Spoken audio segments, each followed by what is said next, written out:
சிறுநீரகம் உள்ளிட்ட மனித உடல் உறுப்புகளை கொண்டு முறைகேட்டில் ஈடுபட்டால் கடும் நடவடிக்கை எடுக்கப்படும் என தனியார் மருத்துவமனைகள் மற்றும் மருத்துவர்களுக்கு தமிழக அரசு எச்சரிக்கை விடுத்துள்ளது. நாமக்கல் சிறுநீரக முறைகேடு விவகாரம் தமிழகமெங்கும் அதிர்ச்சியை ஏற்படுத்தியுள்ள நிலையில் இது தொடர்பாக மருத்துவம் மற்றும் ஊரக நலப்பணிகள் இயக்குநரகம் அறிக்கை ஒன்றை வெளியிட்டுள்ளது.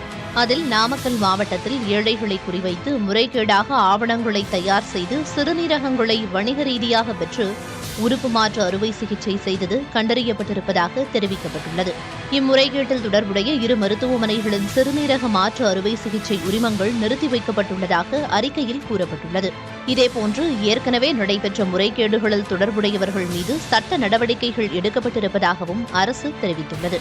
இனியும் இதுபோன்ற முறைகேடுகளில் ஈடுபடும் மருத்துவமனைகள், மருத்துவர்கள் மற்றும் இடைத்தரகர்கள் மீது கடும் நடவடிக்கை எடுக்கப்படும் என எச்சரிக்கப்பட்டுள்ளது.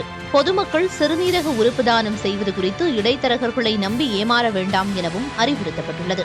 இதற்கிடையே நாமக்கல் சிறுநீரக முறைகேடு விவகாரத்தில் விரிவான விசாரணைக்கு பின் தொடர்புள்ள அனைவரும் கைது செய்யப்படுவார்கள் என மருத்துவத்துறை அமைச்சர் மா. சுப்பிரமணியன் தெரிவித்துள்ளார்.